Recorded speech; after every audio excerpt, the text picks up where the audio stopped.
Sedaj, ko smo poenotili, kaj zelena delovna mesta so, kakšne koristi prinašajo in katere so uspešne prakse, je čas, da se dela lotimo konkretno, da bo čim bolj koristno za vaše podjetje. V tem delu seminarja predlagamo, da razmišljate v skupinah. Ko delamo skupaj, lahko naredimo veliko več, kot pa vsak sam za pisalno mizo. Podoben delavniški proces za odkrivanje virov in potencialov zelenih delovnih mest ter ugotavljanje potreb za njihovo udejanjanje smo izvedli na seminarjih v vseh slovenskih regijah. Vzemite si najmanj dobro uro časa in se v miru posvetite delu v skupini. Nekoga med vami izberite za časomerilca, ki bo skrbel za to, da bo skupina upoštevala zastavljen časovni okvir. Pred začetkom si pripravite velike liste praznega papirja, plakate, samolepilne lističe in debele flomastre. Vaša delavnica bo potekala v 4 korakih. V prvem koraku razmišljajte, kateri viri v vašem okolju predstavljajo priložnosti za zelena delovna mesta. Osredotočite se na specifične, za vaše okolje značilne vire in tudi taki, ki jih morda drugje nimajo in vam lahko prinesejo konkurenčno prednost. Poskusite identificirati čim bolj raznolik nabor in se ne obremenjujte z različnimi ovirami. Skupini zastavite vprašanje, kateri viri so tisti, ki so v regiji in ki lahko predstavljajo priložnosti za razvoj zelenega gospodarstva. Iščemo naravne vire, človeške vire in ostale vire. Ta del delavnice izvedite z metodo vrtiljaka. Pripravite si 3 plakate z naslovi Naravni viri, človeški viri, drugi viri in jih polepite po prostoru, nato pa se razdelite v 3 skupine. Vsaka skupina začne pri enem od plakatov in naniza vire na plakat. Po 10 minutah se zarotirajte k naslednjemu plakatu in samo dopolnjujte nabor virov, ki je pred nami že nanizala prva skupina. Po 5 minutah se še enkrat zamenjajte, tako da bo vsaka skupina obdelala vse 3 plakate. Še dodatno pojasnilo, pri prvem plakatu iščite naravne vire, ki so v vašem okolju. Tukaj razmišljate o gozdu, vodi, podnebju, biotski raznovrstnosti in različnih pestrostih vaše regije, obnovljivih virih energije. Pri človeških virih razmišljajte o ljudeh. Iščite njihova znanja in veščine, naprimer visoko število ljudi v regiji z določenim znanjem ali pa tradicija določenih znanj na vašem območju na vseh področjih, rokodelskih, tehnoloških, umetniških, kmetijskih, kulinaričnih in še kakšnih drugih. Pri kategoriji drugi viri se osredotočite na vse ostalo. To je lahko naprimer trenutna politična ureditev, lahko so finančni viri, tehnološki viri, kulturna dediščina, pa dobre prakse v regiji, obstoječe podporno okolje ali pa trenutna naklonjenost oziroma nenaklonjenost župana za določene teme. Lahko so tudi naprimer problemi, ki jih je potrebno rešiti, kot je naprimer sanacija degradiranih območij. Skratka, drugi viri so vse, kar niso človeški ali pa naravni viri. Ko boste vajo izvedli, plakate nalepite skupaj in nekdo med vami naj celotni skupini predstavi celoten izkupiček, da boste imeli pred očmi bogastvo virov, ki je išlo iz skupinskega dela. Kot je naprimer ta primer iz seminarjev, ko smo ga imeli v živo. Za izvedbo te vaje predvidite 30 minut, 10 minut za prvi plakat, po 2x5 minut za drugi in tretji plakat, nato pa še 10 minut za povzemanje vseh plakatov na koncu.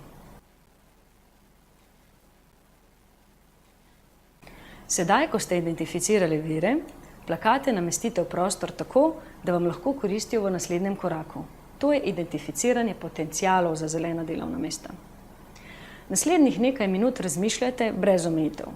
Pozabite na vse možne težave, finančne, kadrovske, politične in razmišljajte, kako bi lahko te vire uporabili v vašem podjetju za razvoj zelenih delovnih mest. Torej, kaj vse bi lahko ljudje delali na osnovi teh virov? Razdelite se v manjše skupine po 3 ali 4 in razmišljajte o potencialih za zelena delovna mesta oziroma za ozelenjena delovna mesta v vašem podjetju. Svoje ideje zapišite na samolepilne lističe po principu ena ideja, en listič.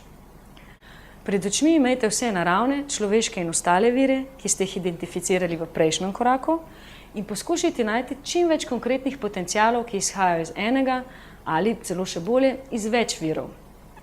Ko končate z razmislekom, naj vsaka skupina predstavi potenciale za zelena delovna mesta, ki so izšla iz njihovih razmislekov.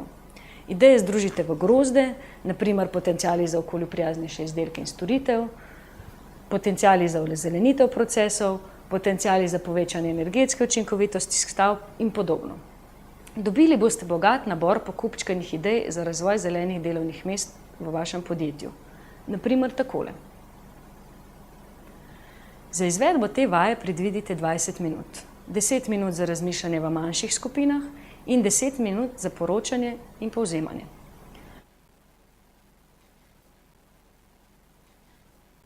Tretji korak dela v skupinah se osredotoča na vaše potrebe in pričakovanja v zvezi z vzpostavljanjem zelenih delovnih mest.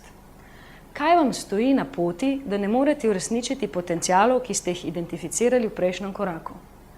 Kakšne so vaše potrebe, ki bi morale biti izpolnjene, da bi lahko vi kar najbolje prispevali k razvoju zelenih delovnih mest? In kdo je tisti, ki bi moral te potrebe zadovoljiti? Pripravite si razpredelnico, kamor boste opisovali svoje pričakovanja od različnih deležnikov. Občine, podjetja, država, zavod za zaposlovanje, izobraževalne institucije, mediji, nevladne organizacije. Za izvedbo te vaje predvidite 15 minut. 10 minut za delo v skupini in 5 minut za poročanje in povzemanje. Če vas je več kot 10 udeležencev, se razdelite v več skupin in na koncu pričakovanja vseh skupin združite. Zadnji del seminarja je namenjen oblikovanju skupnega koraka za spodbujanje zelenih delovnih mest. Identificirali ste vire, razmislili ste o možnih potencialih ter določili pričakovanja, ki jih imate od drugih, da boste lahko začeli uresničevati potenciale. V katerem segmentu pa imate že v tem trenutku vi v rokah škarje in platno? Kje lahko vaša skupina kar takoj naredi svoj prispevek k spodbujanju zelenih delovnih mest?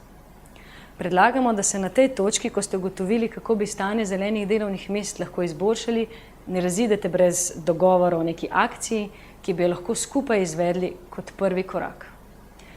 Vzemite si nekaj minut za razmislek in razmislite o smiselnem in učinkovitem prvem koraku, ki bi ga lahko naredili kot akcijska skupina.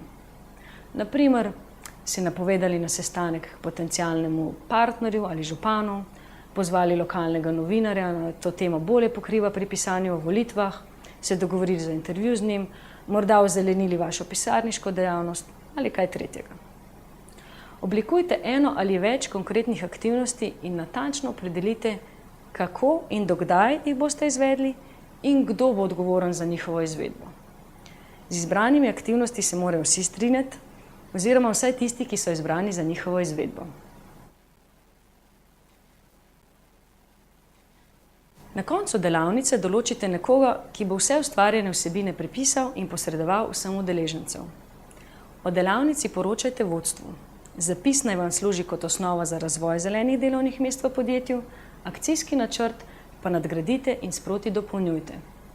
Vzpostavljanje zelenih delovnih mest se zagotovo ne bo zgodilo samo od sebe.